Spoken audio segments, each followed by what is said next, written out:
नमस्कार विद्यार्थी मित्रांनो, स्कॉलरशिप आणि बरंच काही आपल्या यूट्यूब चॅनलमध्ये तुम्हा सर्वांचं पुन्हा एकदा मनापासून स्वागत। आज आपण इयत्ता 4थी साठी गणितचा जो पुढचा घटक आहे तो पाहणार आहोत। तो म्हणजे समविषम संख्या, मूळ संख्या, संयुक्त संख्या आणि वर्ग संख्या यांच्यावर आधारित जी उदाहरणं आहेत तर त्याच्यावर कशा प्रकारचे प्रश्न येतात आणि ते पटापट कसे सोडवायचे हे आपण आजच्या व्हिडिओमध्ये पाहणार आहोत। तर व्हिडिओला सुरुवात करण्यापूर्वी चॅनलवर नवीन असाल तर चॅनलला सबस्क्राइब करा, म्हणजे अभ्यासाचे असे छान छान व्हिडिओ तुम्हाला पाहायला मिळतील। तर पहा, आपल्या मंथनच्या मार्गदर्शकामध्ये जो व्यवसाय दिलेला आहे तो सोडवण्यापूर्वी काही गोष्टी आपण समजून घेऊया। आता याच्या अगोदरही मी बऱ्याच व्हिडिओमध्ये सांगितलेले आहे की समसंख्या म्हणजे काय, विषम संख्या म्हणजे काय, परंतु ज्या विद्यार्थ्यांना माहित नाही किंवा ज्यांचा अभ्यास थोडासा विसरलेला आहे अशांसाठी आपण पुन्हा एकदा उजळणी करूया। तर पहा, समसंख्या म्हणजे काय, तर ज्या संख्येचे एकक स्थानी 0, 2, 4, 6, 8 यापैकी एखादा अंक असेल तर त्याला म्हणायचं समसंख्या। आणि याच्या उलट ज्या संख्येच्या एकक स्थानी 1, 3, 5, 7, 9 याच्यापैकी एक अंक असेल तर त्याला म्हणायचं विषम संख्या। आता उदाहरणार्थ बघा, आपण कोणताही इकडे 3 लिहिलं, विषम लिहिलं, आणि इकडे जर मी 4, 6, 2, 0 पहा, एकक स्थान बघायचे, कितीही मोठी संख्या असू द्या तुम्ही एकक स्थान बघायचे, एकक स्थानी 0 आहे ना, मग ही झाली समसंख्या। याच्याऐवजी अजून दुसरे अंक घेऊ आपण। आता पहा, इथे एकक स्थानी काय आहे, 5 आहे, इथे 0, 2, 4, 6, 8 यापैकी एक अंक आहे का, नाही, म्हणजे ही समसंख्या आहे का, नाही, तर ही विषम आहे। परंतु याच्या एकक स्थानी जर आपण यापैकी एक अंक लिहिला तर मग ही झाली समसंख्या। म्हणजे समसंख्या ओळखायला एकदम सोपे आहे। 0, 2, 4, 6, 8 यामधील अंक असेल एकक स्थानावर तर त्याला म्हणायचं समसंख्या। आणि समसंख्येचं काय वैशिष्ट्य आहे की कोणत्याही समसंख्येला 2 ने भाग जातो, 2 ची कसोटी आहे। आणि 2 ची कसोटी काय आहे की एकक स्थानी जर समसंख्या असेल तर त्या संख्येला 2 ने हा भाग जातो। पुढे पाहूयात आता विषम संख्या। 0, 2, 4, 6, 8 हे सोडून त्या याच्यापैकी एक अंक असेल तर ती झाली विषम। जसं आता मी लिहिलं 535, एकक स्थान बघा काय आहे, एकक स्थानी 5 आलंय, मग ही सम आहे का, नाही, तर ही आहे विषम संख्या। मग आपण कितीही मोठा अंक घेऊ शकतो पहा या पद्धतीने। आता एकक स्थानी आपण 1 ठेवूया, एकक स्थान पाहायचं, एकक स्थानी 1, 3, 5, 7, 9 यापैकी एक अंक असेल तर ही झाली विषम संख्या। अगदी सोपं आहे। 1 ते 100 मध्ये 100 अंक, 100 संख्या आहेत आणि मग त्याच्यापैकी 50 सम आहेत आणि 50 विषम आहेत, हे लक्षात ठेवा। 1 ते 100 पर्यंत किती संख्या आहेत आपल्या, 100 संख्या आहे, मग अर्धे त्याच्यातले म्हणजे 50 सम आणि 50 विषम। आता आपण येऊया मूळ संख्याकडे। तर मूळ संख्या कशाला म्हणतात, तर ज्या संख्येला फक्त त्याच संख्येने आणि 1 ने भाग जातो, म्हणजे ती दुसऱ्या कोणत्याच पाढ्यामध्ये येत नाही। तर मूळ संख्या आपण बऱ्याच वेळा पाहिलेल्या आहेत की 1 ते 100 पर्यंतच्या ज्या मूळ संख्या आहेत, 25 मूळ संख्या आहेत, त्या आपण पाठ सुद्धा करायला सांगितल्यात। त्या पाठ कशा करायच्या, तर रोज तुम्ही गणितच्या अभ्यासासाठी पाढे म्हणा, वर्ग संख्या, मूळ संख्या, घनसंख्या या म्हणत राहा। त्रिकोणी संख्या सुद्धा येतात त्याच्यामध्ये, तर त्या रोज म्हणा, पाहून, म्हणजे त्या तुमच्या आपोआप पाठ होतात। तर पहा, जसं 2, 3, 5, 7, आता मी मूळ संख्या लिहिते, 11, 13, 17, 19। आता या पहा, 3 हे फक्त 3च्याच पाढ्यात आहेत, म्हणजे 3ला फक्त 1 ने भाग जातो आणि 3 ने भाग जातो, म्हणजे ती दुसऱ्या कोणत्याच पाढ्यात येत नाही, ते हिला म्हणायचं मूळ संख्या। अशा 100 पर्यंत किती आहेत, तर 25 मूळ संख्या आहेत। त्या गटागटाने पाठ करायच्या म्हणजे त्या पाठ होतात। 2, 3, 5, 7, 11, 13, 17, 19, 23, 29, 31, 37, 41, 43, 47, 53, 59, 61, 67, 71, 73, 79, 83, 89 आणि 97, म्हणजे 91च्या ओळीमध्ये, 91 ते 100 या ओळीमध्ये फक्त 97 ही एकच मूळ संख्या आहे। तर या तुमच्या सुद्धा पाठ होतील, तुम्ही रोज म्हणायला सुरुवात करा। याच्यावर आपल्याला प्रश्न आधारित असतात, त्यामुळे हे आपल्या पाठ असणं गरजेचं आहे। संयुक्त संख्या म्हणजे काय, ज्या मूळ संख्या नाहीत त्या झाल्या संयुक्त संख्या, म्हणजे 2 संख्या मिळून त्या बनतात। जशी 4, 2 आणि 2 4, किंवा दुसऱ्या सुद्धा पाड्यात येतात, किंवा जसं 4 आहे, त्यानंतर 6 आहे, पहा 3 दुने 6, 6 एके 6, वेगवेगळ्या संख्यांनी त्यांना भाग जातो। आता वर्गसंख्यात आपल्याला माहिती आहे वर्गसंख्या कशाला म्हणतो, त्याच संख्येला त्याच संख्येने जेव्हा गुणतो तेव्हा वर्ग तयार होतो। जसं 1 चा वर्ग काय आहे, वर्ग असं लिहितात, 1 चा वर्ग 1 आहे, मग 2 चा वर्ग म्हणजे 2 गुणिले 2, मग ते किती होतात, 4 होतात। मग 3चा वर्ग 3 गुणिले 3, 3 त्रिक 9, 4 चौक 16 असे वर्गसंख्या सुद्धा तुम्हाला पाठ करायच्या आहेत. तर 30 पर्यंत वर्गसंख्या या तुमच्या पाठच असल्या पाहिजेत. तोंडपाठ जेव्हा वर्ग असतात तेव्हा मग उदाहरणं सोडवायला आपल्याला फार मदत होते. तर एवढे प्रकार लक्षात ठेवा. आता याच्यावरून मग आपल्या व्यवसायामध्ये किंवा आपल्या परीक्षेमध्ये आपल्याला कशा प्रकारची उदाहरणं येतात आणि त्याच्यासाठी कोणकोणत्या गोष्टी लक्षात ठेवायच्या, कोणत्या ट्रिक्स वापरायच्या हे आता आपण प्रत्यक्ष उदाहरण सोडताना समजून घेऊया. आता व्यवसाय क्रमांक आहे 9. तर मंथनचं मार्गदर्शक आहे माझ्याकडे. तर याच्यामध्ये खूप छान वेगवेगळ्या प्रकारचे प्रश्न आहेत आणि प्रत्येक प्रश्नाच्या इथे तुम्हाला हे जे गोल रंगवण्याची प्रॅक्टिस आहे ती होण्यासाठी व्यवस्थित गोल दिलेले आहेत. हे जर तुम्ही व्यवस्थित आत्तापासूनच रंगवत असाल तर मग परीक्षेच्या वेळेला तुम्हाला अगदी सोपं जातं आणि हे तुमचे गोल रंगवताना बाहेर जात नाही. त्यामुळे व्यवस्थित प्रश्न सोडवायचे, इथे टिक न करता गोल रंगवायची सवय लावून घ्या. तर पहा, पहिला प्रश्न आहे. पहिला प्रश्न आहे 1 ते 100 या अंकांमध्ये एकक स्थानी कोणता अंक असलेल्या प्रत्येकी 5 मूळ संख्या आहेत. आता आपल्याला 5 मूळ संख्या शोधायच्या की ज्यांच्या एकक स्थानी म्हणजे 5 संख्यांच्या एकक स्थानी यापैकी एक अंक आहे. तर पहा, 1, 1, 5 जणांच्या एकक स्थानी आहे का याच्यासाठी तुम्हाला मूळ संख्या लिहून काढाव्या लागतील. तर आता इथे पहा 1, 7, 9 आणि 3. आता 3 तर असणार नाही, पण इथे पुस्तकामध्ये जो चार्ट दिलाय तो मी घेते म्हणजे आपला लिहिण्यामध्ये वेळ जाणार नाही. तर पहा 1 आहे का 5 संख्यांच्या, इथे पहा 11, 13, 17, 19. मी जसं म्हटलं ना गटागटाने पाठ करायचे तर इथे त्या पद्धतीने दिलेले आहेत. तुम्हाला पहा 5 आहेत का, 1, यानंतर 2, 3, 4 आणि 5 म्हणजे 1 आहे. मग 1 आपलं येणार आहे, येणार आहे. त्याच्यानंतर आपण 7 येते का 9 येते का पाहूया. 7 आहे का पहा, 1, 2, 3, 4, 5 आणि 6 वेळा येते 7. मग 9 पहा, 9 कुठे आहे पहा, एक संख्या झाली, दुसरी झाली 3, 4 आणि 5 म्हणजे 1 आणि 9 या 2 संख्या अशा आहे की त्या 5 संख्यांच्या एकक स्थानी हे 2 अंक येत आहेत. तर मग आपलं उत्तर काय असणार आहे, अ आणि क. अ आणि क कुठे आहे, पर्याय क्रमांक 1 मध्ये. तर दुसरं पहा, आता इथे आपल्याला चार्ट होता म्हणून मग तुम्ही काय करायचं, सोडवायच्या वेळेला प्रत्यक्ष पटापट मूळ संख्या लिहून काढायची आहे किंवा हातावर सुद्धा तुम्ही बोटांवर मोजू शकता. आणि तसं नाही जमलं तर पटकन अंक लिहून काढा, संख्या लिहून काढा आणि कोणता अंक असलेल्या 5 मूळ संख्या आहेत हे तुम्ही पाहू शकता. यानंतर खालीलपैकी एकूण किती विधाने योग्य आहेत. आता पहा, 1 ही संख्या मूळ संख्या आणि संयुक्त संख्या नाही. अगदी बरोबर आहे, 1 ही मूळ पण नाही आणि ती संयुक्त संख्या सुद्धा नाही. 1 कोणाच्याच पाढ्यात येत नाही. पुढे 91 ते 100 मध्ये सर्वात कमी मूळ संख्या आहेत. अगदी बरोबर आहे, 91 ते 100 मध्ये 97 ही एकच मूळ संख्या आहे. त्याच्यामुळे पहा, हे बरोबर हे बरोबर. आपल्याला किती बरोबर विचारले. 2 ही एकमेव सम असणारी मूळ संख्या आहे. बरोबर आहे, 2 ही सममूळ संख्या आहे कारण 2 ही समसंख्या आहे, तशीच ती मूळ संख्या सुद्धा आहे. म्हणून 1, 2, 3 वाक्य बरोबर आले. आता हे पहा, 1 ते 100 मध्ये 2 अंकी एकूण 25 मूळ संख्या आहेत.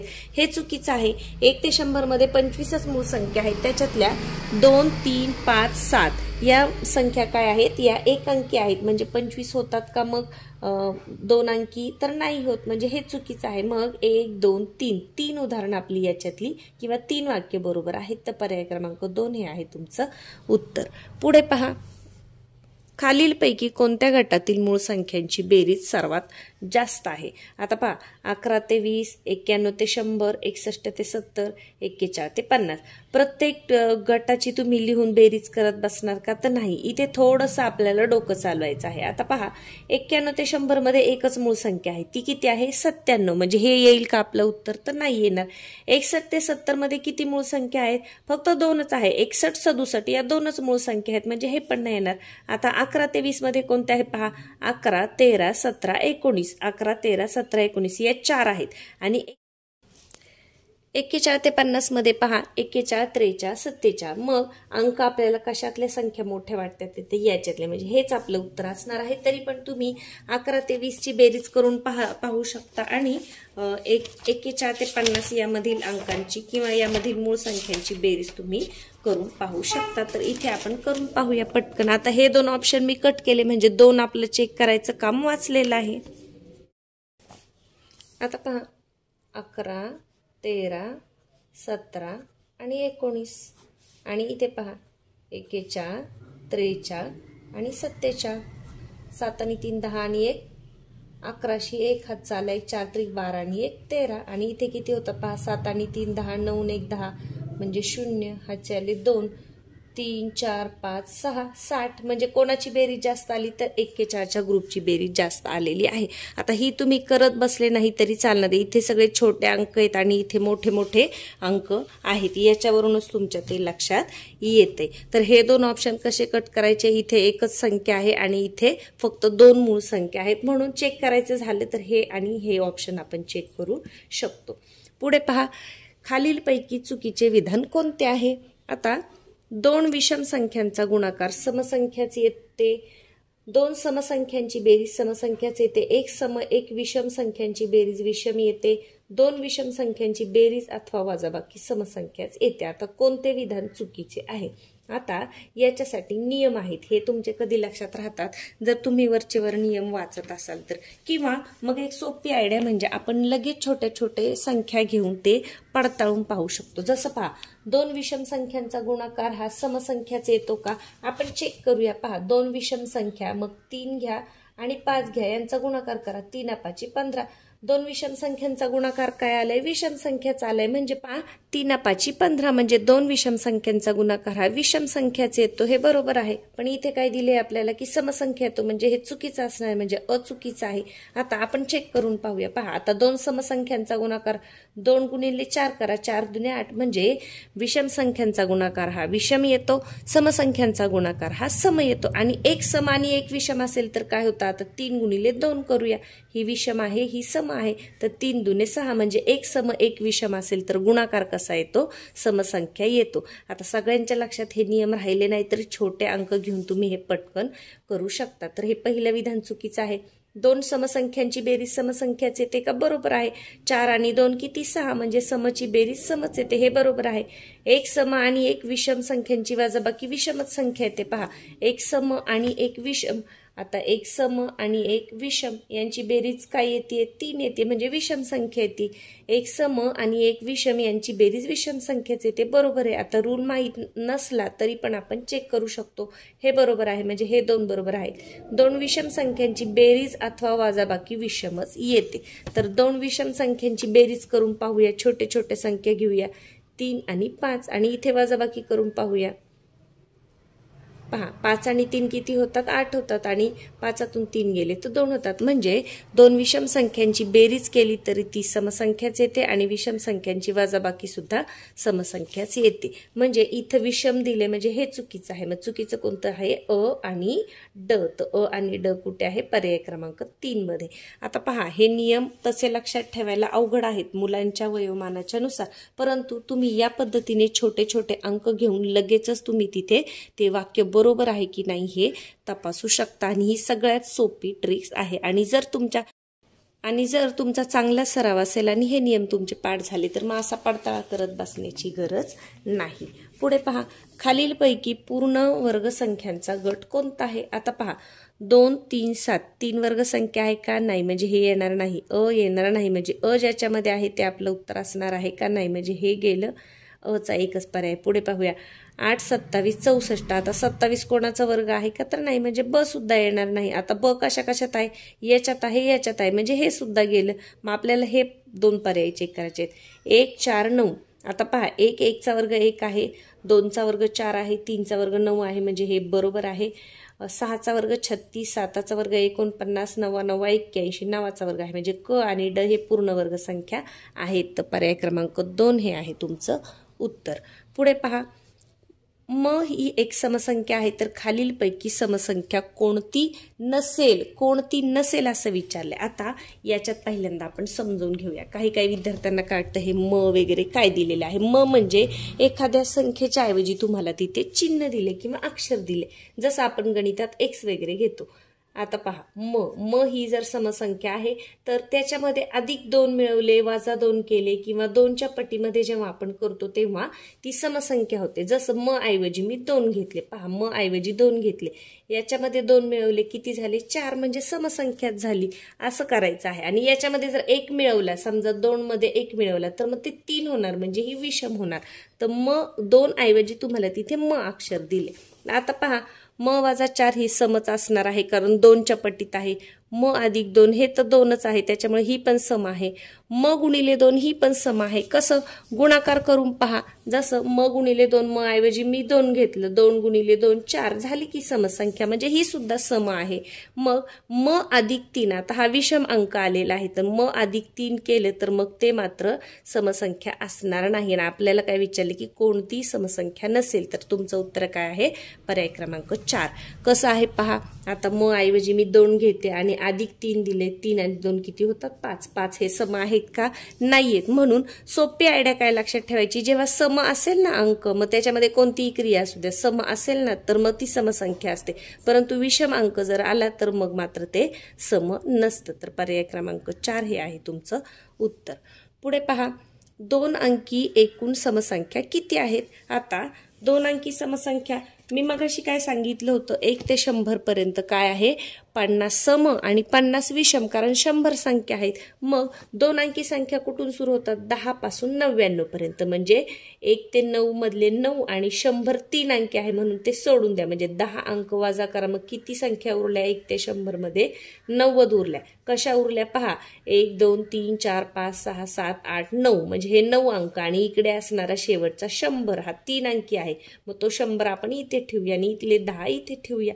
असं जरी तुम्ही केलं तरी समजणार आहे. म्हणजे 2 अंकी संख्या किती आहेत? 90 आहेत.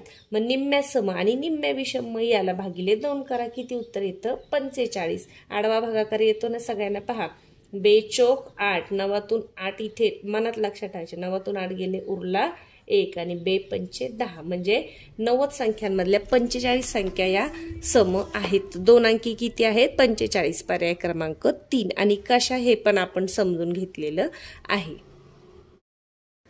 पुढे पहा, क ही एक समसंख्या आहे, तर क च्या पुढील 5वी समसंख्या कोणती? 5वी विचारले ना. पहा, आता क च्या पुढील 5वी म्हटला तर क ऐवजी मी मगाशी तुम्हाला जसं दाखवलं, क म्हणजे एखाद्या संख्येच्या ऐवजी दिलेलं असतं. मग 5वी विचारले, समजा मी क अधिक 2 केलं तर ती कोणती येणार? पहिली संख्या येणार. क अधिक 4 केलं तर ती कोणती येणार? दुसरी समसंख्या येणार. क अधिक 6 केले तर ती तिसरी येणार. मग क अधिक 8 केलं तर ती चौथी येणार. आणि क अधिक 10 केलं म्हणजे 2 2 ने वाढवत गेलं तर मग ती येणार आहे 5वी समसंख्या. समजलं का हे? पहा, क अधिक 2 जर केलं तर आपल्याला क नंतरची पहिली सम मिळते. क अधिक 4 केलं तर क नंतरची दुसरी समसंख्या मिळते. आता हे उदाहरण घेऊन आपण समजू, क ऐवजी आपण 2 घेऊया. 2 अधिक 2 केले किती झाले? 4. मग ही झाली 2 नंतरची पहिली सम. 2 अधिक 4 केले किती झाले? 6. ही झाली दुसरी सम. 2 अधिक 6 केले ही किती झाली? 8. 2 अधिक 8 केले ही किती झाली? 10. आणि 2 अधिक 10 केले तर ही किती झाली? 12. आता पहा, 4 6 8 10 12, म्हणजे क नंतरची म्हणजे 2 नंतरची 5वी समसंख्या 1 2 3 4 आणि 5, म्हणजे किती मिळवायला लागणार आहे आपल्याला? 10 मिळवायला लागणार आहे. म्हणजे थोडक्यात जो नंबर दिलेला आहे त्याची दुप्पट करायची. 5वी विचारलं ना, मग 5 दुने करायचं. 5 दुने 10, म्हणून क अधिक 10 ही आहे क च्या पुढील 5वी समसंख्या. पर्याय क्रमांक 2 हे आहे तुमचं उत्तर. इथे लक्षात ठेवायचं आहे, जसं कच्चं काम मी 2 4 असं मिळवून दाखवलं तसं मिळवत बसायचं का नाही. क च्या पुढील 5वी विचारलं ना, मग 5 दुने करायचं. 5 दुने 10 आणि मग क अधिक 10. क च्या पुढील चौथी विचारलं ना तर दुप्पट करा. 4 दुने 8, म्हणजे क अधिक 8 ही येईल चौथी समसंख्या. या पद्धतीने पुढे 15च्या वर्गातून 9चा वर्ग केल्यास उत्तर किती? आता इथे उत्तर सुद्धा वर्गाच्या स्वरूपात दिलेलं आहे. तर 15चा वर्ग किती आहे? 225. 225 आणि 9चा वर्ग किती आहे? 81. मग आपल्याला वजाबाकी करायची, तर 5तून 1 गेले 4 आणि 8 आणि 2 10 12, म्हणजे 14 उरले. 22 मधून 8 गेले 14. 144 कशाचा वर्ग आहे? उत्तरामध्ये 144 पर्याय नाही, तर 144 12चा वर्ग आहे, म्हणून आपलं उत्तर काय आहे? पर्याय क्रमांक 2. आणि पुढे शेवटचा प्रश्न आहे की खालीलपैकी गटात न बसणारी संख्या कोणती? 4 वर्ग आहे, 9 वर्ग आहे 3चा, 2 कोणाचाच वर्ग नाही, 25 वर्ग आहे 5चा. तर 2 ही सममूळ संख्या आहे परंतु वर्ग संख्या नाही, म्हणून पर्याय क्रमांक 3 हे आहे आपलं उत्तर. तर संख्यांवर आधारित हे जे प्रश्न आहेत सम विषम हे अगदी सोपे असतात. फक्त तुमच्या वर्ग संख्या पाठ असणं, मूळ संख्या पाठ असणं, त्याच्यानंतर त्याच्या ज्या छोट्या छोट्या ट्रिक्स आहेत त्या तुम्हाला माहीत असणं हे फार महत्त्वाचं आहे. आणि इयत्ता 4थी साठी थोडासा नवीन घटक म्हणजे हा की क च्या पुढची, आता पहिली समसंख्या विचारले तर क अधिक 2 करा, दुसरी विचारले तर क अधिक 4 करा, 2ची दुप्पट करा, तिसरी विचारले तर क अधिक 6 करा, 3 दुने 6, किंवा तिसरी विचारले तर त्याला गुणिले 2 करा. असं सुद्धा एकदम सोपं आहे. तर या पद्धतीने हा जो व्यवसाय आहे हा आपण आज पाहिलेला आहे, समजून घेतलेला आहे. नक्कीच तुम्हाला माझी शिकवण्याची पद्धत किंवा मी जे सांगते ते समजत असेल असं मला वाटतंय. आपलं लहान मुलांचं चॅनल आहे त्यामुळे याचं कमेंट सेक्शन हे यूट्यूबकडून ऑफ केलेलं असतं.